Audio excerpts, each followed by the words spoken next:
16 জুলাই দেয়া আছে।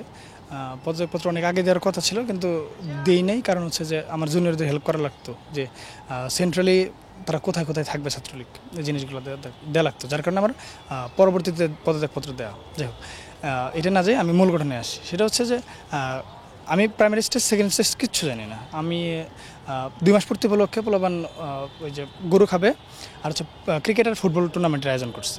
তো আমি একটা ক্রিকেট টিমের মানে খেলোয়াড় হিসেবে আছি, আর ফুটবল টিমের ওনার হিসেবে আছি। তো আমি ওইখানে অকশন হয়, তারপর হচ্ছে আমি আসি, ওই জায়গায় আসি। তো আমার মেন বিল্ডিংয়ের রুম হচ্ছে 345 নম্বর রুম। তো ওইখান থেকে আমার 7টায় হচ্ছে ক্রিকেট খেলা কালকে। তো আমি বিকেলের দিকে মানে 5:30 এরকম হবে, 5টা 5:30। তো এদিকে আমাদের মেন গেটে গেছি। ওখান থেকে পরে আসার সময় আমাদের মাসুদ ভাই ফার্মেসি টাঙ্গাইলেরই উনি, তো ভাই বলতেছে যে 7টা ফোন হারাই গেছে। আমি বললাম কেমনি? কয়ে গার্ড ছিল, তারপরে নাকি সাউন্ড সিস্টেমের লোক ছিল, এরা নাকি নিয়ে গেছে। ভালোই করছেন। পরে এটা বললে আইসা পড়ছি। যেহেতু আমার 7টায় খেলা, পরে আমার বেরোইয়া পরে আবার দক্ষিণ ভবনের দিকে একটু যাইতেছি, মানে আমার এক্সটেনশন পুরাতন রুমের দিকে। তো কারণ ওই সময় আমার ওই যে ক্রিকেট টিমটা হয়ে গেছে, মানে আমার খেলাটা বাতিল হয়ে গেছে, আজকে খেলার কথা ছিল। তো ফুটবল টিম আছে রাত্রে, আমরা তো অকশনে প্লেয়ার কিনছি। তো ওইগুলো কারে কারে নামাবো এটা ঠিক করার জন্য আমি ওই 2009 যাই, মানে আমার পুরাতন রুমে। তো ওইখান থেকে আসার সময় আমার এই যে সৃষ্টি ডাইনিং, মানে স্যাররা তখন মাহবুব স্যার, মানে আমার ব্লকের যে যিনি দায়িত্বে আছেন, মানে এই স্যার আমাকে আমার বন্ধুরা দিয়ে ফোন দিয়েছিলেন যে জালাল কয়েছিস তুই যে স্যারে তোরে অ্যালার্ট নিতে বলে, মানে আমার ক্লিয়ার করা আছে, টাকা ক্লিয়ার করা আছে, কিন্তু অ্যালার্ট নেই আর কি, যার কারণে অ্যালার্ট নিতে বলতেছিল মাহবুব স্যার। আর হচ্ছে আমার ডিপার্টমেন্টের আলমগীর কবির স্যার, আরেকজন স্যার ছিলেন, 3জন স্যার এদিক দিয়ে যাইতেছিলেন দ্রুত। পরে আমি এদিক থেকে আসতেছিলাম দ্রুত, আমি ওই যে দৌড়াদৌড়ি করতেছি, কারণ হচ্ছে যে ফুটবল টিম আছে, আবার এই সাইডে ক্রিকেট চলতেই আছে।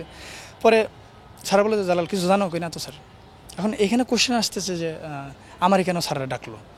তো ভাই আমি এই জায়গায় একাই ছিলাম, আমি অপোজিট থেকে আসতেছিলাম। ও হয়তো মানে তাদের মনে হয়েছে যে আমি হয়তো কিছু জানি এরকম, মানে আমি অপোজিট থেকে আসতেছিলাম এই কারণে। আর আমার ডিপার্টমেন্টের একজন ছিলেন স্যার, আমার চিনে ভালোভাবে, যার কারণে আমার ডেকে নিয়ে গেছে। যে যেহেতু এক্সটেনশনে থাকে আমাদের জুনিয়ররা, ছোটো ভাইরা, তো এখানে তো সিনিয়র কেউ নাই, তো আমার কথা তো যদি শোনে। তো ওই জায়গায় যাওয়ার পর দেখি যে না, ব্লাডিং হচ্ছে প্রায়। তো ব্লিডিং হওয়ার পরে এবারে স্যারে বললাম যে স্যার প্রক্টোরিয়াল টিমের ফোন দেওয়া হয়েছে? হ্যাঁ ফোন দেওয়া হয়েছে, আসতেছে। পরে আমরা মেন বিল্ডিংয়ে নিয়ে আস্তে আস্তে আবার মেন বিল্ডিংয়ে নিয়ে এসেছি। আমি কিন্তু প্রাইমারি স্টেজ সেকেন্ড স্টেজ জানি না কিছু, যে কখন তাকে ধরা হয়েছে বা কখন খাওয়ানো হয়েছে, কখন মারা হয়েছে, কিছু জানি না, এগুলো কিছু জানি না। ব্লিডিং দেখছি আমি ওই যে সময় স্যারদের সাথে গেলাম, স্যারও দেখছি। ওইটা কটা হবে? আমি যদি যাই 8টা, ওই 8:30 এরকমই হবে, 8:30। ভাই এখানে গেস্ট রুম 3টা, মানে গেস্ট রুমের কাহিনী 3টা। একটা হচ্ছে ফার্স্টবার গেস্ট রুমে দুইটা গেস্ট রুম আছে মেন বিল্ডিংয়ের গেস্ট রুমে, সেকেন্ডবার নেওয়া হয়েছে নিচে মনে হয় ওই আমাদের দক্ষিণ ভবনের গেস্ট রুমে, মানে থার্ড যে সময় আমরা স্যাররা সহ আসি তখন এই গেস্ট রুমে আনা হয়েছিল। এইখানে আমার ছবি মানে ভাইরাল হয়েছে যে আমি ওই জায়গায় কী করতেছি, থার্ডটায়, যে এই জায়গায় কেন আমি কেন। এটা হচ্ছে ওই যে আপনার ওই কটা বাজবে, ওই 8:30 পরের কাহিনী ধরেন, যে আমি ওইখান থেকে তো ডিরেক্ট নিয়েই আসলাম, রাইখে আসিনি স্যারদের সাথে। তো নিয়ে আসার পরে তো ওইখানে আমার ছবিটা হইতেছে, মানে যে অনেকে ছবি ইন্টেনশনালি মানে তুলছে কিনা জানি না। যাই হোক, যে ওই ছবিটা যে তুলছে যে আমি স্ট্যাম্প ধরে রাখছি, যদি স্ট্যাম্প দেওয়া জায়গায় পিটাইয়া থাকি তার কাছে, তো অবশ্যই ভিডিও থাকার কথা। ভিডিওটা আমার দিক একটু, যে আমি এই কাজ করছি কিনা, যে আমি স্ট্যাম্প দিয়ে ফিরাইছি। ওইখানে যখন আমরা ওটা যে জিজ্ঞেস করলাম যে ও 6-7টা ফোন নিছে কিনা, স্বীকার করছে ফোন নিছে, তখন স্যাররা বাইরে দাঁড়ানো, প্রক্রিয়াল টিম সহ দাঁড়ানো। তো তখনও 12 থেকে 14টা নাম্বার দিছে, 3-4বার ও মুখস্থ নাম্বার ঠিকই বলছে। পানি খেতে চাইছে, পানি খাওয়াইছি। মানে 3-4বার ওই মুখস্থ নাম্বার বলতে আছে, নাম সম্পর্ক সহ বলতেছে, যার কারণে কেউ পাগল মানতে নারাজ ছিল, ভারসাম্যহীনতা এটাকে মানতে চায় নাই। একটা জুনিয়র যায়, মানে ওরা সঠিকভাবে দেখতে পারি নাই, মানে ফিরেতে যায়, মানে ও 2-3টা করে ফেলাইছে, মানে আঘাত করে ফেলাইছে সিস্টেম দিয়ে। জুনিয়র আর কি, ফার্স্ট ইয়ার সেকেন্ড ইয়ার সম্ভবত। না, মানে প্রথম বর্ষ দ্বিতীয় বর্ষের সাথে আসলে ওইভাবে পরিচয় হয় না, ওই বিল্ডিংয়ে তো কম যাবে। তো তারপর হচ্ছে যে ওই স্ট্যাম্পটা আমি ওরা যখন বাধা দিতে যাই তখন পড়ে যায়, ওইটা আবার নিয়ে অন্য জায়গায় মানে পিছনে আবার রাখার জন্য ওইখানে যখন দৌড়ছি তখন হচ্ছে ওই ছবিটা তুলছে।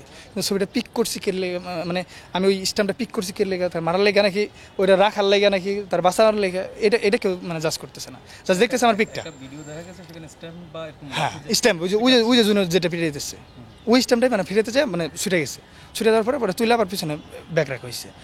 ওই যে আমি যে এই স্ট্যাম্পটা মানে উঠে দিচ্ছে এটা দেখছে, বুঝছেন, এটা দেখার পরে ওই পিকটা তুলছে পোলাপানে, ওই পোলাপান ছবিটা তুলে ওইটা দিচ্ছে। এটাই আমি লাস্ট। তারপর হচ্ছে যে ও আমি যে সময় বেরোয় যাই ও একদম সুস্থ, মানে সুস্থ বলতে ওইরকম মানে একবার সুস্থ না, কিন্তু ও কথা বলতেছে। হ্যাঁ ব্লিডিং হচ্ছে, কথা বলতেছে আবার ঠিকই, মানে ওর পায়ে ব্লিডিং হচ্ছে, কারণ এই তো হাড়ের মধ্যে ভাঙেছে, বুঝতেছে না। ভাই মানে একবার সহজ ভাষায় বলি, আপনার হচ্ছে যখন আপনার ছবিটা তোলা হয়েছে তখনই কিন্তু তাকে এমন মাইট দিছে, না ভাই, তখন ওইটা মানে ওইটা ভাই বোঝা যায় ভাই ওইটা তখনকার মারেন না, মানে আগে মেরেছে। হ্যাঁ আগে আগে ওটা আগে। এরকম অস্বাভাবিক মাইট কেন দেওয়া হলো মানে আমি বুঝলাম না। হ্যাঁ, তো আমরা তো সাপোজ ধরি পিটা পুলিশের হাতে দিয়ে দিই, নিজের হাতে আইন কেন তুলতে গেল আসলে? ভাই এখানে যদি বলি যে না, আমার মনে হয় না, কারণ এখানে যারা পোলাপান ছিল প্রথম বর্ষ, দ্বিতীয় বর্ষ, তৃতীয় বর্ষ, চতুর্থ বর্ষ, যেগুলো ধরেন যে দক্ষিণ ভবনে যারা আছে, এরা সবাই ওই যে মুভমেন্টে ছিল, আন্দোলনে ছিল। আমার মনে হয় না এরকম ইন্টেনশন কারো আছে যে কারো একবার মেরে ফেলাবে, তাহলে তো আমরা মেরে ফেলাইতো। শিক্ষকরা কেন এটার মধ্যে কোনো ভূমিকা নেবে না? না, শিক্ষকরা যখন জানতে পারছে তখন তো একবার এসেছেন, এসে ফেরত চলে গেছে।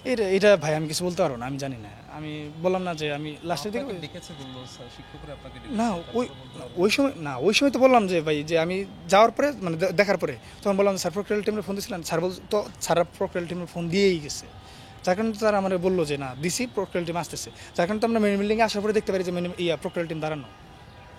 আচ্ছা, আপনি নিজেকে নির্দোষ যদি কারো প্রুফ থাকে দেখাতে পারে, সমস্যা নেই যে আমি মারছি।